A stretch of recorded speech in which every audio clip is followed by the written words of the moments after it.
This week on Lead One, the Immigrant Mentality with Chris Selejan. Welcome to the Lead One podcast, where our mission is to lead leaders through leadership. The goal is to get 1% better every day. Let's see what Drew and the guys have to say. All right, welcome back to Lead One. Got the crew with us today, Brandon, France, and Sam Buck. What up? Let's get 1% better today.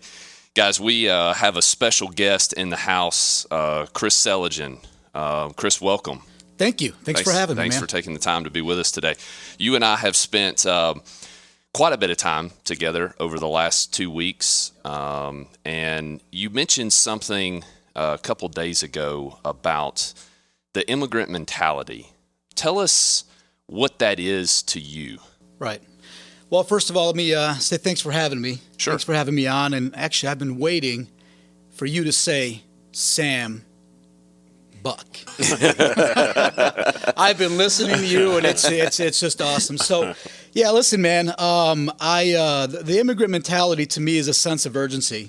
It's not taking any hour for granted, right? And so, when you come from humble beginnings, like I've come from, and listen, we've all got stories out there. Each one of us has our own immigrant mentality. But for me, coming from another country at a very young age, Which was? I started first grade. I started first grade here. Okay. Well, Yeah. I didn't want to tell your story. I wanted you to tell your story. So where'd you come from? Yeah, so I was born in Romania, which at the time was a communist country, which, as you know, was a very difficult environment to live in my opinion. And so my father was brave enough to be able to do what he needed to do and flee to a neutral country and come to America. And so when my my mother and I were blessed to be able to get a legal document to come into this country, didn't speak a lick of English. Actually had really long blonde flowing hair, so half the time people thought I was a female, right? When I was playing soccer, I didn't speak much, but I was a pretty good little player. And when they gave the trophies away, they gave away female trophies with ponytails. So, yeah, man, We're not going to let you live that one down. No, I'm public about it, obviously. But so I've seen my parents start with nothing, right? And as we've progressed through life, working multiple jobs, being one day I'm with one neighbor, the other day I'm with another neighbor. I mean, so it wasn't bad. It wasn't a bad experience. I had a great childhood. My parents did a great job having love, in the apartment, and always had food on the table. I never ever had I never not had a meal, so I'm thankful for that. But I got to tell you, I've really learned and watched, and they set a good example of what it means to roll your sleeves up and go to work, right? Doesn't matter what you do, whether you're sweeping a floor, whether you're driving a bus, or whether you're fixing a car, be the best darn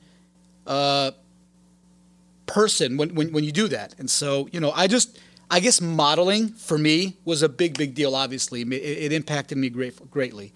So in a very quick background, that's kind of where I came from. Yeah. Okay. As I was always the odd guy out because everybody else had second, third, fourth generations in at school, and here I am where most of my family's back in Europe, right? Right. And the one thing I learned early, I just want to say I was never, ever allowed to be a victim. And so regardless of how good it got, how bad it got, or how ugly it got, and it never really got ugly, but good, bad, ugly, I was never, ever allowed to feel like I was a victim in any way, shape, or form. And I got to tell you, that was a great gift. That was a great gift. So what we lacked in an SL 550, I gained in a spirit, hustle mentality that was given to me at a very, very early age. And for those of you who know me, I'm not a 6'8", D1 lineman, right? So I've always had to get a little faster, had to get a little stronger, had to think a little bit differently. And, for whatever reason, man, it's just been blessed to be able to to thrive and continue to thrive, right? And so, yeah, it's been a blessing.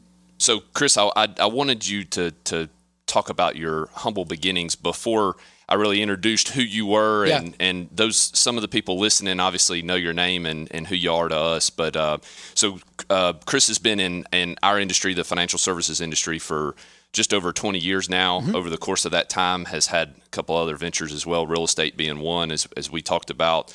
You've done everything from agency ownership to now being on our corporate side, senior vice president of our market, the individual market, joined the Liberty National Division of Globe 2019. Right. And has seen double-digit growth in that market since then, despite COVID, and has taken that market share from 9% of the company to just over 30%, if I remember right. Yeah, so last year we finished near 40% growth. This year we're double-digit growth. We're almost at 30, but we're going to finish anywhere between 25 to 30 million, which is a uptick from about 14 million. So, it's been a heck of a run so far. So, for those of you that don't know Chris, we're talking to a guy that's got some credibility here, right? And so, going back to that immigrant mentality, you talked about not ever being a victim. I feel like that mentality is almost a lifestyle, regardless of what you accomplish through life. If you have it, you always remember back to those beginning days. So I guess talk to us a little bit about whether maybe it is never having that victim mindset, but what is that mentality? What does it mean? How do you live differently versus somebody who doesn't have that? Right. So I appreciate that question. It's a great question. So when I know that I'm not supposed to be here, right? I could very easily be in another country, in another situation. The first thing I do every morning, and I haven't always been this way. It hasn't always been this mentality, but more often than not, I try to think and just look up at the universe and just think, man, I'm so grateful to have air in my lungs to be able to have a fight today. I think, Franz, you and I talked this morning, right? Yep. Over a quick cup of coffee, and I said, we had a great quick conversation. I said, man, how's it going? You said, great. And I said, man, that's awesome. Do you have air? I said, do you have air in your lungs? And you Absolutely. said, I've got air in my lungs. I said, good. Then that means you have the ability to fight. And so when you have the ability to fight, I know that I can control my environment. Right? I can't control what's going to come at me from the right side, from the left side, up. I can't control any of that. So I can't live my life thinking that I'm going to run away from the storm. So long as I have air in my lungs and I'm prepared with mind, body, spirit, I'm of the belief that I want you to challenge me. I want you to come at me. Is this all you got? Is this all you got? So I'm not saying it out loud, so I don't want to walk around like a crazy person. But in my mind, I'm thinking, like when things get really calm, Drew, I start freaking out. I don't know what to do. When things get really, really calm, I'm looking around like, okay, I'm prepared. It's almost, think of it this way. I don't know if you guys watch MMA or boxing or any of that stuff, right? Or any of the elite athletes out there, right? We talked about being a business athlete. When you prepare your whole life in mind, body, spirit to be able to fight, a champion wants to fight the best. A champion wants to fight the best. And so as a result, when the best doesn't come at you throughout the day, you're kind of freaking out a little bit like, okay, I've prepared myself for today. I've filled my cup. I'm ready to pour into others, because you can't pour into others until you pour into yourself first. And Drew, for me, I don't know. It's become a lifestyle. So I guess the first thing is it can't be an event. To me, it's not an event. Like, it's a lifestyle, right? And for those listening, I wouldn't say that this is every day. I mean, I struggle with bad days. I struggle with, personally, professionally. I mean, I've got two beautiful kids. Great, been married for 17 years. I mean, but we struggle, right? I mean, it's not always perfect. And so you just have to figure out a way. I immediately go into, okay, I'm thankful I've got air in my lungs, and I know that I just have to slow the play down to be able to really think through the scenario. I think too many people react and don't respond, right? And that is such a lesson for life and lesson for business and the locker room, right? I mean, so stop reacting. I've stopped reacting a long time ago, and guys, ever since I've stopped reacting, I'm telling you, my life has gotten better. It's not, it's never perfect. I don't, but it certainly has gotten better. So I'm just, it's a sense of urgency. If I had to give you one statement of what the immigrant mentality means, it's a sense of urgency. Okay. You're not guaranteed this afternoon. You're not guaranteed tomorrow. You're not guaranteed. I'm not, listen, Drew, we're not guaranteed double-digit growth next year. So all the great systems, processes, and great leaders that we have in our organization, right, doesn't mean next year we're going to finish the way we finished this year. So I'm constantly looking at this as a 52-game season. I'm not going to go 52-0, right? You ain't going to go 52-0. It's not going to happen. But if I can win 80% of those games, right, 80% of that 52-game season, I'm going to get in the playoffs. And to me, the fourth quarter is the playoffs. So now I can kind of, now that we're up at a certain level, we can take it. We can certainly start exercising some of those stronger qualities. So I don't know if I answered your question, but to me, it's a sense of urgency, man. And, yeah, sure. Yeah. And I look at, you were talking about dealing with the challenges and the bad days and knowing that those things are inevitable. They're going to be there. For sure. When I hear your story, I think about, okay, a bad day in your life now, a bad day in business now. How does that really compare to a day in communist Romania? Well, it's not communist anymore. Right. Yeah. But back then, so I think you've got that advantage of, there's always that comparison where somebody like myself who was born in this great country and has never experienced those things, they don't have that comparison. Right. Well, Drew, I don't know if it's not better, it's not worse, it's just different, right? Each one of us has our own immigrant story. And so we all struggle with demons. We all struggle with big dreams, big devils, right?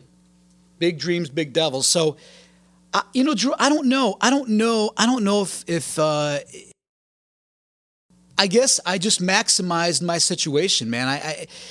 Do you find yourself making that comparison though?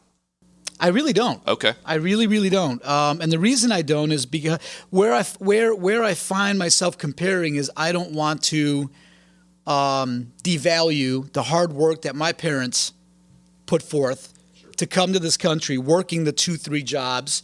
There was a time I remember we used to, it was late at night when most kids would go to bed at 9 o'clock. Now this is going to sound like a sob story, but it really isn't a sob story. It's actually a blessing.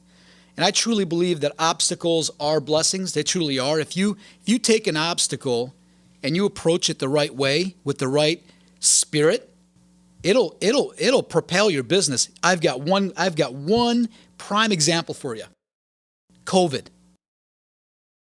What has happened, COVID has allowed us to talk to our clients virtually now. We can now hire people that we typically wouldn't be able to hire before. We can get to people that typically we wouldn't be able to get to before. That's a blessing. We could have very easily shut our doors, right? Hunker down, moan, groan, complain, and say, woe is me. I can't believe this happened. But we are one of the businesses that actually thrived, not only survived in this deal. So those times when at 9 o'clock, most kids are sitting at home watching TV at 8 years old, 9 years old, 10 years old, I'm in the back of a car heading to a Cadillac dealership where my parents are... They were going to buy a Cadillac? No, they weren't buying a Cadillac. They were cleaning the Cadillacs at midnight. But I felt like, man, this is so cool. They turned it into a situation where, okay, they're working when other people are at home. This means we're going to get ahead further. So to this day, I will tell you, there's a certain spirit that comes within me. And it's weird. It's going to sound really bizarre, but the three of you know me pretty well by now. When I'm up real early, especially going to the I've got close to 1 million miles in a year. I've been blessed to be able to visit with a lot of leaders in the last 11 years. But when it's 3 o'clock, 4 o'clock in the morning, I'm headed to the airport. And man, there isn't a soul on the road. I'm talking like the 18-wheelers aren't on the road. There's this aliveness. I don't even know if that's a word, but I'm going to use it because I'm going to own it. But there's this just spirit that comes over me where I'm like, let's go. I feel alive. When most people are sleeping and relaxing, and I feel alive. I feel like,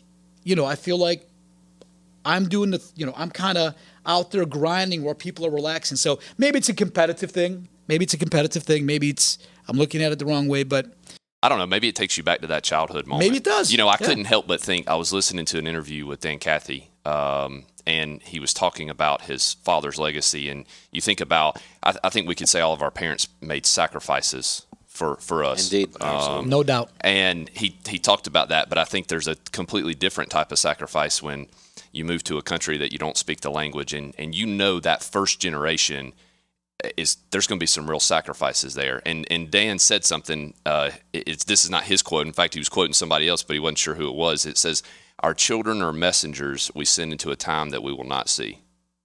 I thought that was pretty powerful. That's profound. Yeah, that's profound. So let's get back to the leadership topic at hand. So you talk about the immigrant mentality defined as a sense of urgency. Mm-hmm.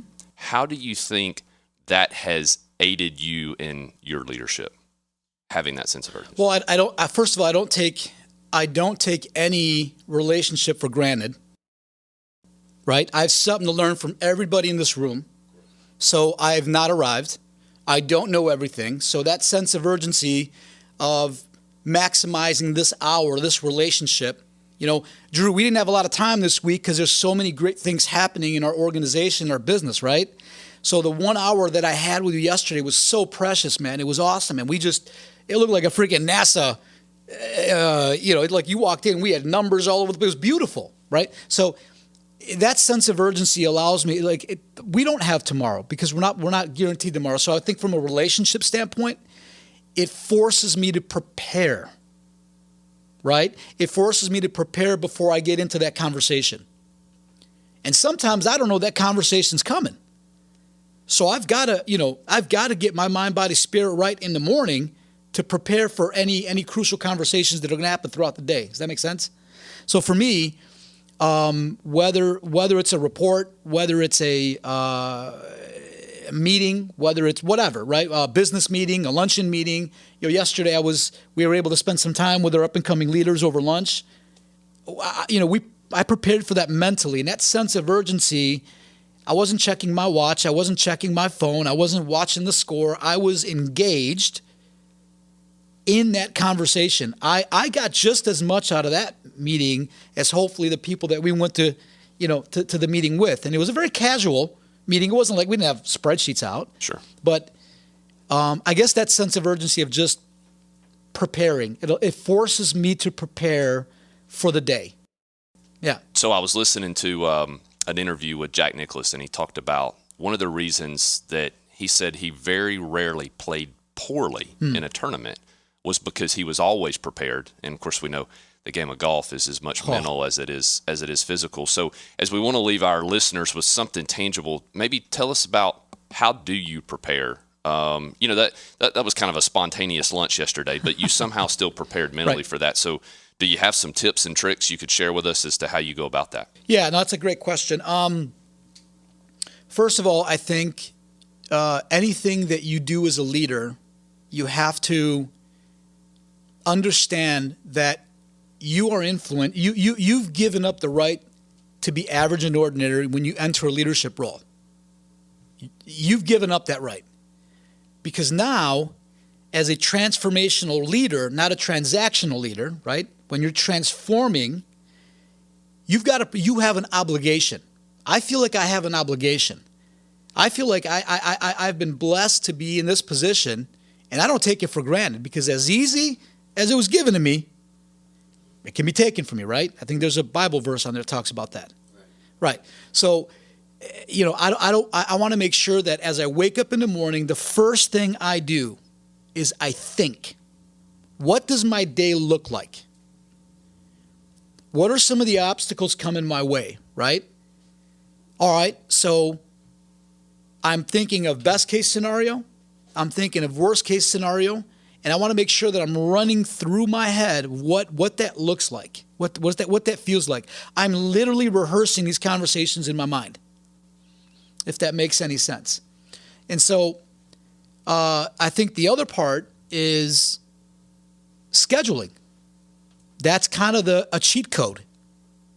The reason why I'm prepared is I schedule. I know what's coming. I'm not going to be blindsided. Now, you will be blindsided sometimes. You got to call an audible for my football fans out there. You got to call an audible, but you prepare for those things. So, who played football here? I don't remember. I did. Okay, you played. Yeah, so you played football. Yep. I would imagine that you ran through scenarios as a team in college. Situational. Right? What is it again? Situational football. Situational football. What is that? That is you practice in different scenarios so that when they come up, if they come up, you already know what you're going to do. When they come up, and if they come up, you're prepared. Absolutely. Right. So that oozes confidence, right? That you're, as a player, you're almost like, come on, let's go. Hey, listen, if I'm down by 3 and there's 2 minutes left, bring it. I'm prepared for this. Now, everyone else around you that paid that ticket to come in is freaking out.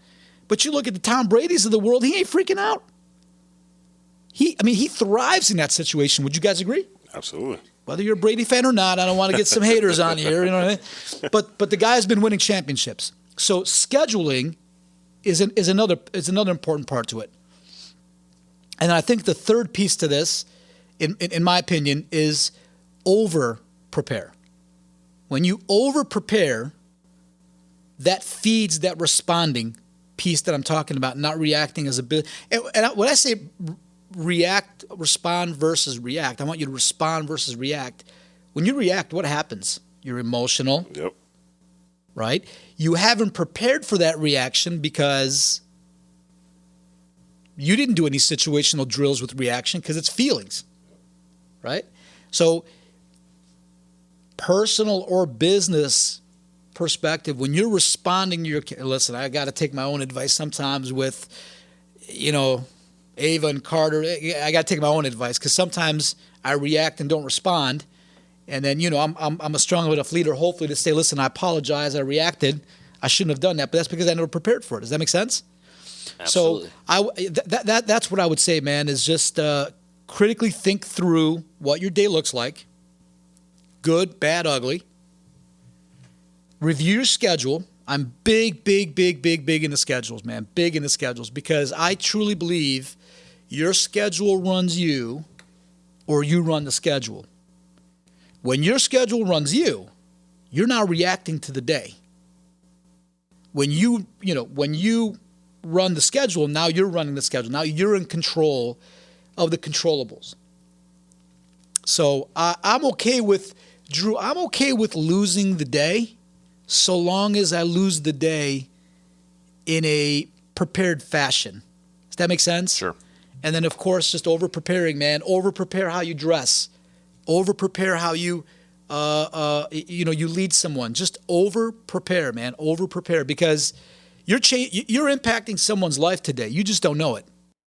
So going back to the schedule, Brandon is a systems guy. We know that. Let's go. And so you mentioned doing this in the morning. Do you have a block of time, a certain window that you spend doing this type of thing, visualizing the day? I believe these things need to happen in the morning. Some mornings are at 5, some mornings are at 7, some mornings, if I'm home that week, maybe drop the kids off at school at 8, and so maybe it's between. So it just depends. But for sure before my day starts. So definitely 10 minutes of reading or podcast. So if you're not listening to podcasts, this is a great podcast to incorporate in your life. Little shout out here. Yes, sir. But 10 minutes of just kind of reading or self-reflecting through a podcast minimum. I usually for 2 minutes I'm usually in kind of almost a deep state of consciousness where I'm just thankful. I just thank you for the day, thank you for my family, thank you for my health. Then I review my schedule, and then I go to work. Then I'm like, then I'm I want the problems to come. Because bigger the problems, bigger the paycheck, right? That's a fact. Bigger the problems, bigger the paycheck. So Drew, I'm literally looking for problems. Like, I know that sounds very bizarre, but I'm literally looking for problems only because I've prepared. It's that simple. All right.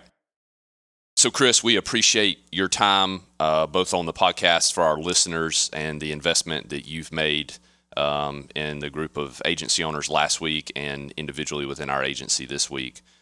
In closing, I wanted to spend a moment here with the crew to get some takeaways. Sam, what are your thoughts? I think it's approach. Just if y'all can't tell from my voice, I am a black man in America. We can't. You can't tell. I didn't know. I'm in the room with you. I didn't know. Didn't know. And I think sometimes, being that, I think a lot of times approach is everything, right? We know that there are some people or certain things. When we talk about immigrant mindset, it's about how people see you, right? So I think as a black man in America who's an American, I was born here, raised here, sometimes you get caught up in what may not be going right, in your business and your personal life. It's about approach, how you decide to step into it, how you look at it. Do I look at it, he said he looks for problems. It sounds to me like he looks more for solutions to things opposed to looking for problems. Maybe he's looking for the solution to the problem. Right. Yeah. I got that. And so that's what I took from it is always look for the next solution opposed to what could be going wrong, because it could really take a turn to the negative. If you're always looking at what is not going right or what's stacked up against you, you're never going to get to the place where you overcome it. I think part of was what he said in the beginning about the not having the victim mentality, because I think if you have that, then that's where it could go negative. Yeah. Quickly. You get trapped. You get trapped in that loop. Yeah. In a loophole. I can relate to a lot of what he said. My parents, born in Haiti, so I'm first generation American. Parents came here, like Selejan, not speaking English. Learn the language. These would have been some good things to know on that background episode. Why am I just now learning this? Right. You know, different people invoke different things out of you, right? Yeah. So that's where my, I guess, correlation to him, or where I connect with him, is I'm not, I was born here, but like I said, my parents they came here at, probably late 30s, learning a new language, figuring out how to survive in America. So I grew up, speaking French Creole as well as English in the house. And watching my father, like him, not only hustling, but, indirectly teaching me lessons and values of life as far as work ethic. Because as children, we watch our elders, right? And they're teaching us without even realizing they're teaching us. Like he said, going to go clean the Cadillacs. For me, my dad, he came here and he was pumping gas. And he went from pumping gas to being, a corporate manager at the time, which was Merit Oil, which now has turned into, what's the name of that? With the trucks, Hess. It's turned into Hess. And he was there probably 40 plus years or 30 plus years, retired. And then while he was doing that, he also had a side hustle, which was cars, which I guess that's where my love for cars came in. He would buy and sell cars and flip cars and, put them in auctions. And he introduced me to that world of sales and cars at a young age. So I would go to the auctions with him. I would help him sell these cars. So at 16 years old, I'm talking to grown men selling them, $5,000, $6,000, $7,000 cars. And, I may be coming home with $100, commission, which is the world to me at 17 or 16, because most of my friends are working 30 hours flipping burgers. I'm working 4 hours on a Saturday morning. I sell 2-3 cars. I make $300. I'm with Drew. We should have known this like a couple episodes ago. Yeah. And then France was hooked. Yeah, and then I was hooked. Yeah. Well, for me, I feel like that whole, just that non-victim mentality, I just resonate with that because, I'm not from, where you say you're from? Haiti or something like that. Yes, Haiti. Yeah, I'm not from a foreign country or nothing like that. I'm from here, but my family got swept up in crack epidemic back in the 80s and 90s. My father was really, really bad on it. You know what I mean? My mom had 7 kids. It was 7 of us, and she didn't take no for an answer. She wanted her life, and she was going to go get it. So even just looking at my mother go get her life, and my brother and my father fight his situation to get his life, I can't be a victim. You know what I mean? I'm not taught that.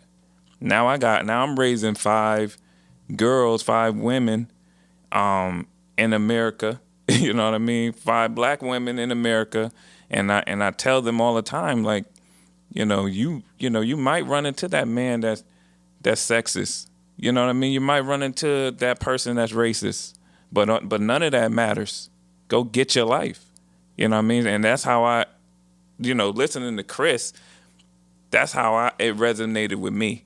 You know what I mean? At the end of the day, you got to go get your life by any means necessary. Yeah, I think those challenges make you better. Yeah.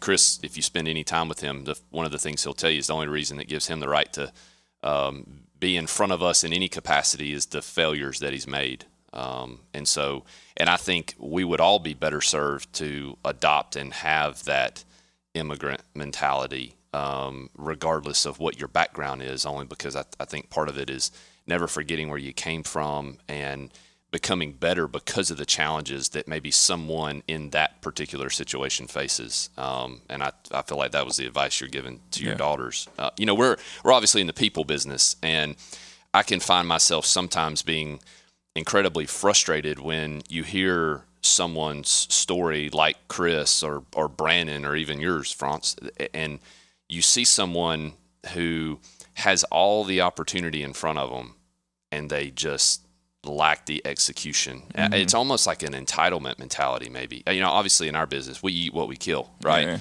Yeah. And so you can't have that. But I think that the immigrant mentality and those challenges set that person up for success if you have the right mentality of you're not playing the victim card. Yeah. Because you could get trapped in that victim and be justified. Yeah. And that's why sometimes you see it's generational poverty, right? Yeah. And so, Chris didn't spend a lot of time talking about it, and you can tell that that he's maybe prideful is the right word, but when he talks about over preparing, I can't help but think he's had to over prepare his entire life. And this kid was in first grade, couldn't speak a lick of English. They thought he was a girl.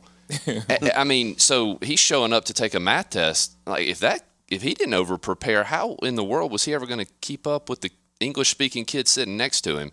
And so I think if you look back to that time, you can't help but think that that those situations have certainly put him in a position where he is today. So in closing, I'd like to invite our listeners to share their story with us. Maybe we have some immigrants listening. We'd love that feedback. If you got anything out of this episode today, of course, please share. Y'all have a great week. If you got 1% of value from this podcast, do us a favor. Like, comment, share, subscribe. Tell your friend, tell your coworker. Until we meet again. Lead one.